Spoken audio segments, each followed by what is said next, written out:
Welcome to the Loving Truth Podcast, where it's all about finding clarity, confidence, and peace in the face of marriage challenges. And now your host, relationship expert, and certified master life coach, Sharon Pope. Hello, loves. This is Sharon Pope, and this is The Loving Truth. Today, we're talking about the mature marriage and 5 signs that your marriage might be in trouble. Now, while marriage and divorce rates are actually decreasing for younger couples, it is increasing for more mature couples. I want to give you a couple data points here to think about. They might shock you. So Pew Research said that divorce rates for couples over the age of 50 have doubled in the last 25 years. The American Association of Retired People said that 2/3 of the time that a divorce happens for a couple that is over the age of 50, 2/3 of the time, it's the woman that is asking for it, asking for the marriage to end. That is a huge shift between even our generation, we'll call it those of us in our 50s, and one generation ago, much less when we start talking about like my grandmother's generation. It's night and day compared to that. So the whole dynamic of a relationship after the age of 50, a lot of things change. And I think we've got to be able to talk about that. Also, the struggles in a marriage early on, or even call it 10 years in, now those struggles are different than when you've been together 20 or 30 or 40 years together. So let's talk about some of those differences. So first of all, after a few decades together, we assume that we know everything there is to know about our partners.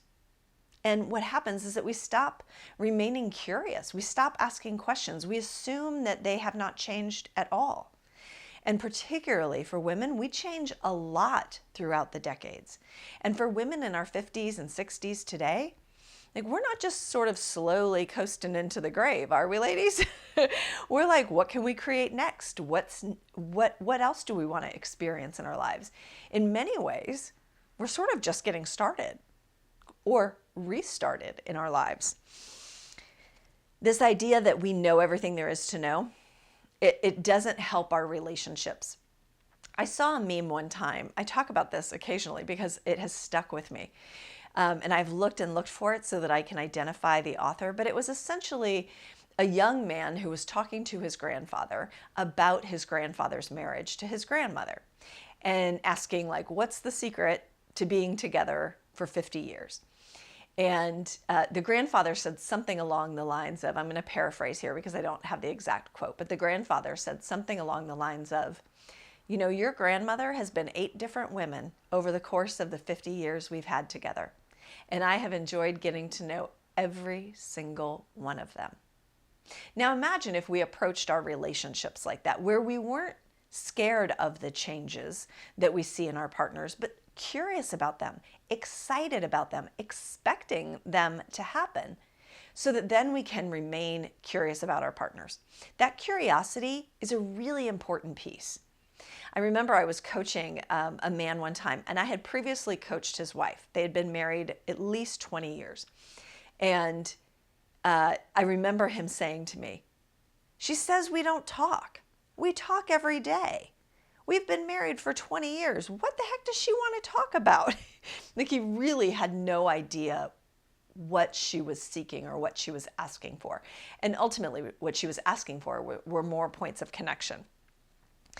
So the other dynamic that is different is that once you've been together for 2, 3, 4 decades, well, now you've probably had the same arguments over and over and over again, maybe even hundreds of times.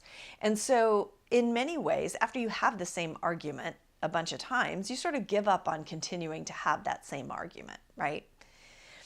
We have long-standing, unresolved resentments that we carry with us.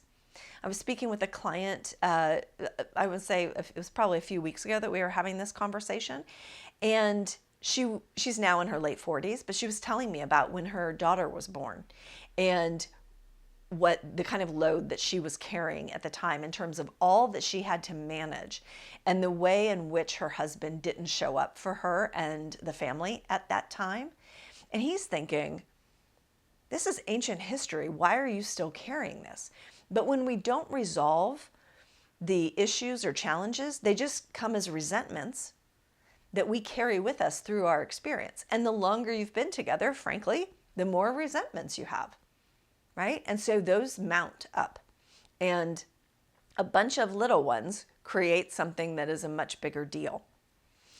And the days of passion and adventure and excitement that you had early on in your relationship, those for sure, after a few decades together, have been sort of swapped out for predictability and stability and consistency, which those things are also lovely, but they're not passion and excitement and adventure, right? So unless we pay close attention to consistently incorporating those elements that increase our desire and relationships into our relationship, that fire is sort of going to fizzle out, right? But no one told us that we needed to keep that fire alive, and here's some ways to do that. Plus, the dynamics for how women are living today are very, very different than the dynamics of how women lived in just one generation ago. Think about how different your life is versus what you saw your mother, the kind of life that your mother had around your same age, right? And the things that she was doing and the kind of marriage she had. It was probably one of more comfort and stability, and that felt okay. Because frankly, those were some of the reasons why women married to begin with, which was for providing and for protection and for social status, right? So that stability is what we needed. But today as a woman, like, we don't necessarily need men to provide for us, nor are we in danger necessarily. So we don't need that protection. And social status, because you're married, just isn't as relevant as it was 1 or 2 generations ago, right? So the whole dynamic around what it means to be a 50-year-old woman today, we have so many more freedoms than our mothers and grandmothers had. And that is changing the nature of marriage and divorce. I think that's one of the huge reasons why 2/3 of the time when it's a divorce for a couple over 50, that it's the woman now asking for it, where that was never the case just a few decades ago. All right, so let's talk about what the warning signs are if your marriage is in trouble. So the first one is a common phrase that you probably still hear today, which is, I love him, but I'm not in love with him. And it's that in love feeling that so many of us are seeking. But in love, what we're really reaching for is a sense of desire, a sense of passion and purpose. That's what we're reaching for. And we're not, intellectually we understand, like, we're not supposed to have butterflies for our partner at this point. But we can make conscious choices to incorporate elements into our lives and into our marriages to keep that interest, that curiosity, that sense of the unknown and the possibility alive and well inside of our relationships. So the sense of, I love him, but I'm not in love with him, and I don't know how to fall back in love with him. That's the part, that's something to pay attention to, okay? That's the first warning sign. The second warning sign is when you're living like roommates, where you're essentially coexisting in the same house and living life very separately. You have your interests, you have your schedule, he has his interests, and he has a separate schedule. It's like you're living life coexisting, but you're not living life together. You don't have shared goals. You don't have shared plans. You don't feel like you want the same things necessarily. And in many ways, you probably place the relationship on autopilot just to not upset the apple cart, right? So if you feel like you're living like roommates and just sort of coexisting, that too is a big red flag and something to pay attention to. The third one is that you want very different things. So I read in a book, actually two books. So Dr. Luann Brizendine, she's fantastic. She wrote The Male Brain and the Female Brain. And she was talking about how the male brain after the age of 50, from a hormonal perspective, where maybe in his 30s, he was more like a sports car. He was the equivalent, like hormonally, he was more like a sports car. But after the age of 50, he's more like a luxury sedan. And I thought that was such a good metaphor for the ways in which, for women in our, call it 20s, 30s, when we were having babies, and we had to give up a lot, right, in order to raise our children and create a family, and for many of us also have a career. But there were lots of give ups along the way that still today, women have to give up more in order to have a healthy family than men do, right? So there's a lot of like a restart, there's a kickstart, there's a renewed energy for a mature woman, where maybe for men, they're more winding down. They're trying to dial their life down a bit and have more free time and more free space, where women are like, look, I finally have time and space for me and the things that light me up. And so they're wanting to dial life up a bit. I remember there was a client of mine, this was probably like 8 or 9 years ago, but it still sticks with me because it was such a difference. They were nearing retirement age, and they both had long-term jobs that they were able to do that. And they were talking about what they wanted to create next. She wanted to open a gym and start a nonprofit. He wanted to move to the country, buy some land, build a small house on a property that had a pond so that the grandkids could come and fish out of the pond, and they would have rocking chairs on the front porch. So they wanted very, very different things. Now, that in and of itself doesn't mean that you can't find common ground. And actually, I'm not a huge fan of compromise in this way. Let me explain the reason why. Let's say that there's someone who is from New York City, and then there's someone from, I don't know, let's call it Washington State, right, who loves nature and all that, and the other person loves big city. And if you compromise, great. Where are we going to live if we're going to be together? We're going to live in Iowa. Well, now no one's happy, right? So compromise isn't always the best way. But you don't have to be carbon copies of each other. You don't have to want the exact same things. Like, it's lovely when that happens, but it just rarely happens that you want the exact same things at the same stage in your lives. So you don't have to be carbon copies of each other, but you do have to be respectful of one another's differences.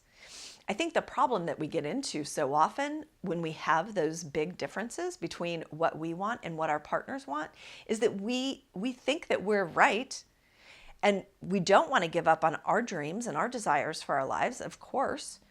And so we try to convince our partner to come along with us. So if we take that client example that I was telling you about, she's trying to get him to embrace life more and want to do more. And he's like, wait, come out to the country. Wouldn't this be nice? Let me paint the picture for our grandkids fishing out of the pond, right? And so we try to change our partners to be more like us so that we can both justify our choices and also spend more time together and feel more like a couple. So you just have to be respectful of those choices, and you don't necessarily have to compromise, and you for sure do not have to give up on what it is that you want. But you do have to be willing to navigate letting each other do what each of you want to do. But this idea that, hey, a red flag, the third red flag that I want to just point out to you is, maybe we just don't have the same things in common anymore, right? And sometimes that is the case, where it's like we just aren't the same people we were when we got married.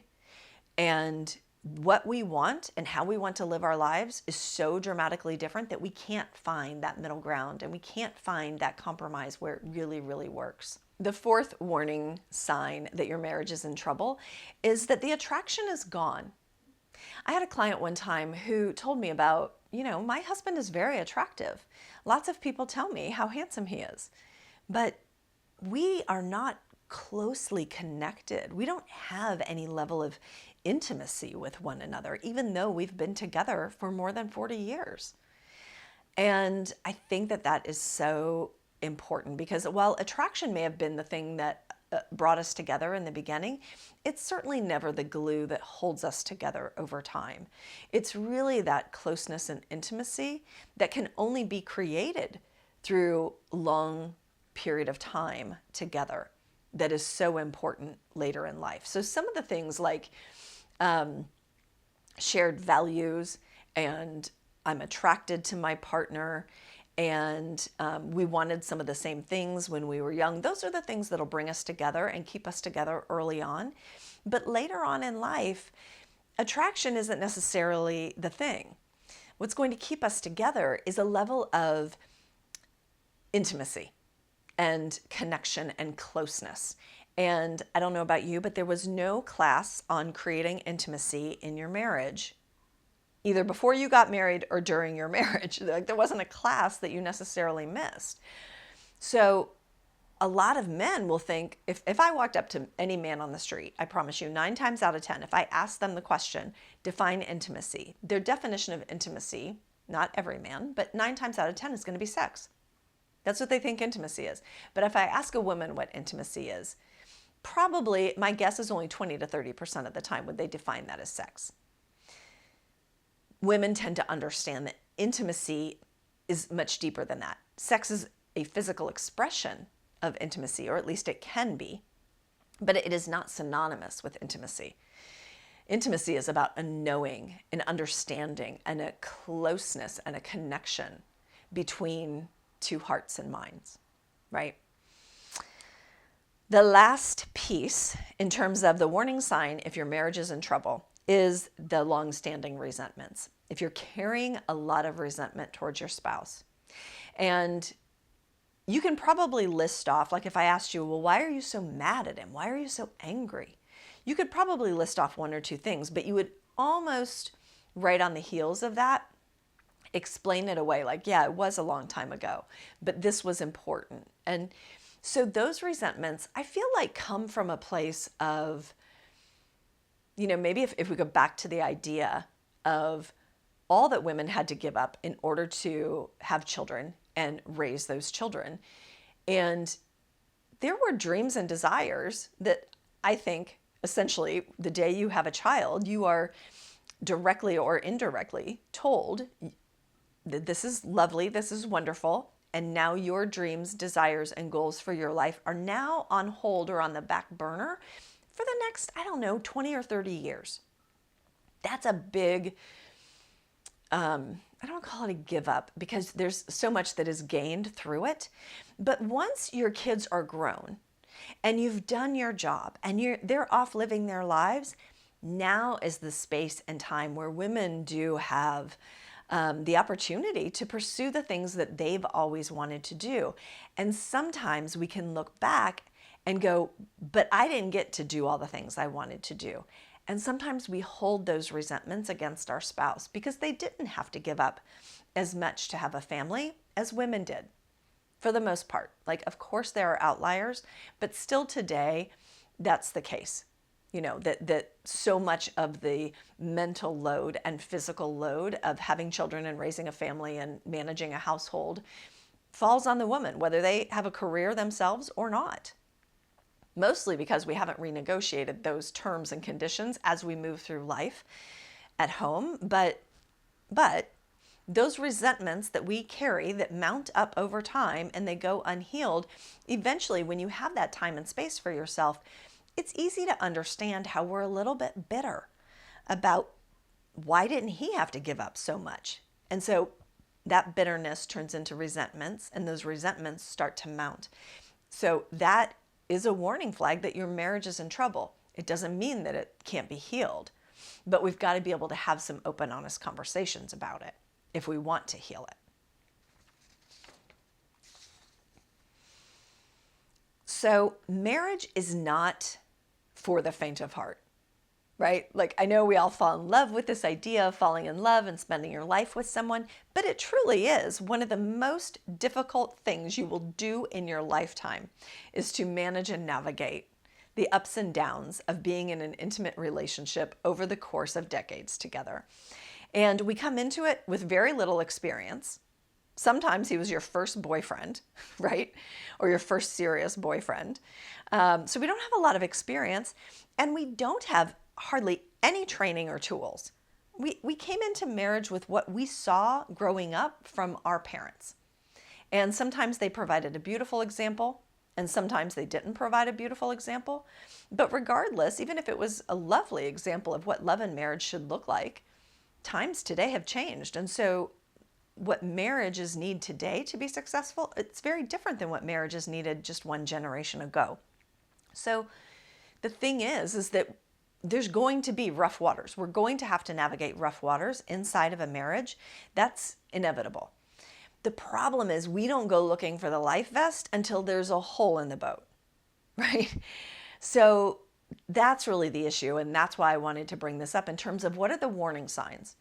And so these 5 warning signs that I shared with you today, those are just opportunities for you to go, okay, it's time to pay attention, because these things aren't going to just magically get better. I'm going to need to address them in some way if I'm going to remain in a marriage and make it feel good again. And I just want to end with this idea that we can renegotiate how we want the second half of our lives to be, how we want the second half of our marriage to be. I almost think we should make it a ritual so that it happens. So whether that's, on your 20th or 25th wedding anniversary, or when each of you turn 50, or when your last child moves out of the home and you truly are empty nesters, whatever that tipping point is. But at that point, I think it's time to sit down and go, okay, what do we want the next 25 years of our lives to be? What do we want the next 50 years of our lives to look like? And how do we want to feel as we move through that? How do we want our relationship to feel? And where are the similarities and where are the differences? And what do we need to think about in terms of challenges that maybe some of them we haven't even seen yet? So instead of just presuming that life will look pretty much the same, in a mature marriage as maybe the first 25 years of your marriage or the first 30 years of your marriage, I wouldn't assume that at all. I would assume it's going to look and feel a lot different, and I think it should. I think that's completely rational and reasonable. But I think we've got to talk about it, because many times one person has the assumption that we're just going to keep coasting and we're going to ride this out and, nothing's really going to change. And the other person is like, hey, this isn't feeling really good, and we need massive changes, which means we need to have conversations. All right. I hope that was helpful for you. I hope that gave you something to really think about. Mature marriages are different than young marriages, or even, I'm going to say, marriages in your late 30s and 40s. By the time you get to your 50s, things start to look and feel very different. And so I want you to expect that, so that you're not scared off by it and thinking that the only answer is necessarily to end it. All right. Hopefully you were able to get something from that, and I will see you next week. Until that time, please take really good care. If you're listening to this podcast because you're struggling to decide whether to stay or go in your marriage, and you're serious about finding that answer, it's time to book a Truth and Clarity session with a member of my team. On the call, we'll discuss where you are in your marriage and explore if there's a fit for you and I to work together, so you can make and execute the right decision for you and your marriage. Go to clarityformymarriage.com to fill out an application now. That's clarityformymarriage.com.